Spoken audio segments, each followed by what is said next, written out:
You know, we've all got an operating system that runs our lives, but it's not on your phone and it's not on your laptop.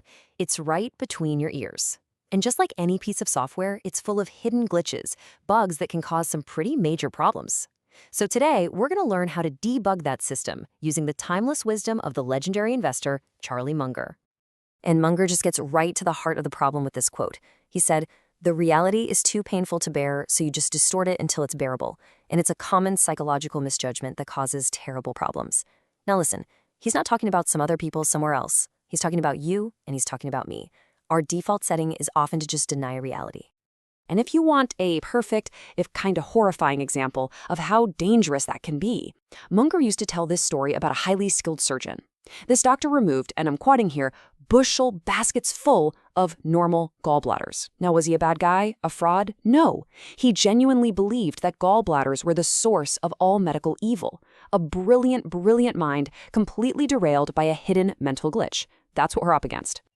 So let's start by digging into these hidden glitches, right? The default settings and bugs that pretty much come pre-installed in our mental software.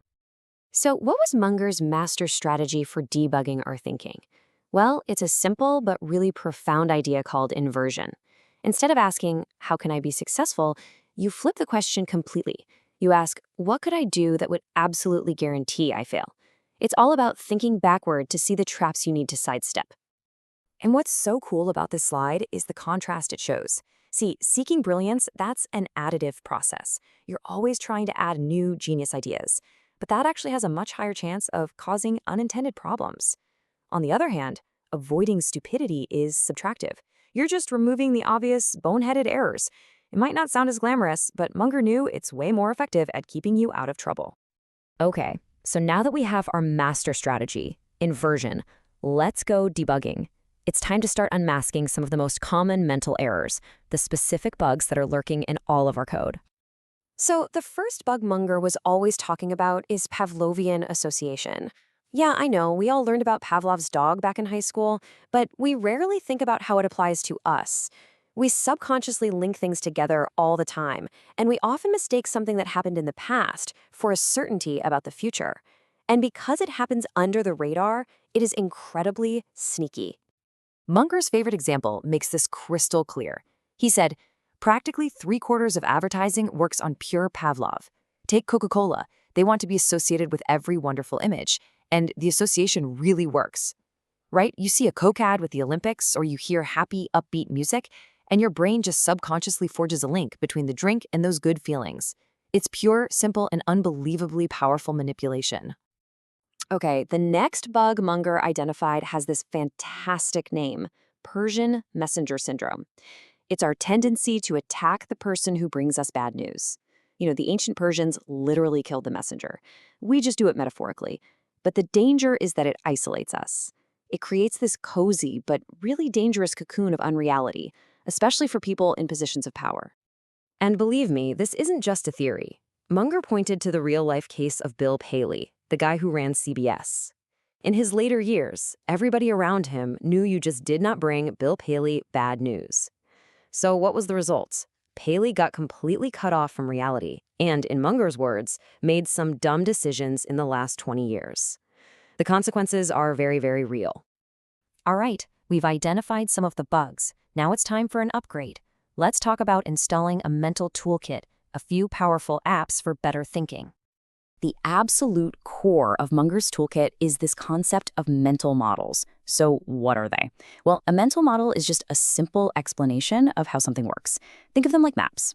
A map isn't the actual territory, right? But it's an essential tool for taking all that complexity and shrinking it down into something you can actually understand and use.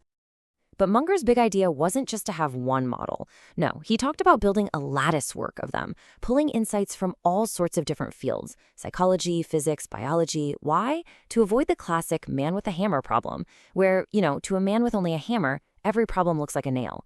A diverse toolkit just gives you more ways to see the world clearly and make way better decisions. And this isn't just some nice philosophical idea. Modern research on cognitive flexibility completely backs this up.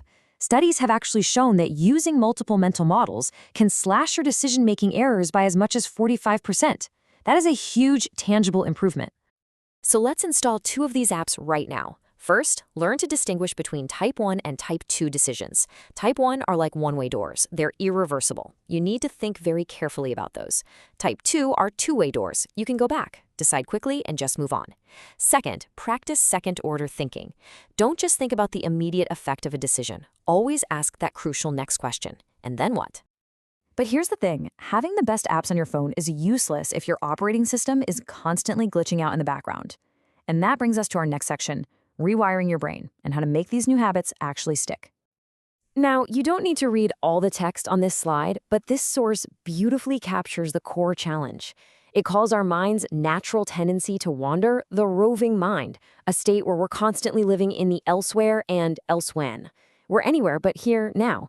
This constant distraction completely undermines our ability to use any of these mental tools effectively. So how do you tame this roving mind?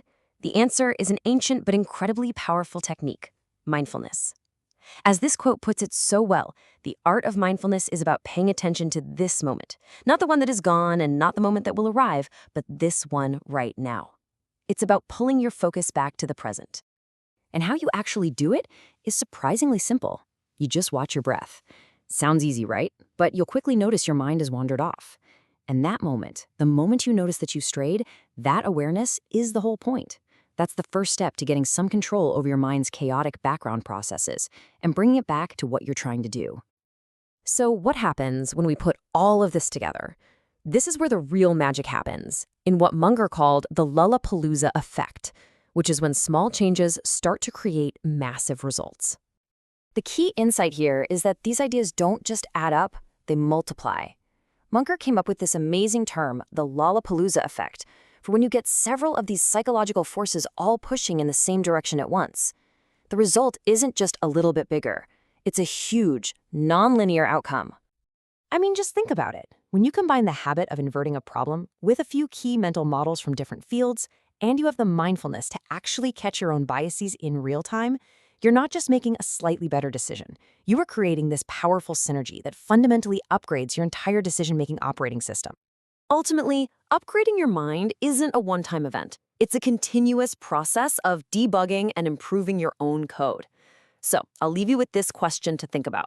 What's the first glitch in your mental OS that you're going to fix?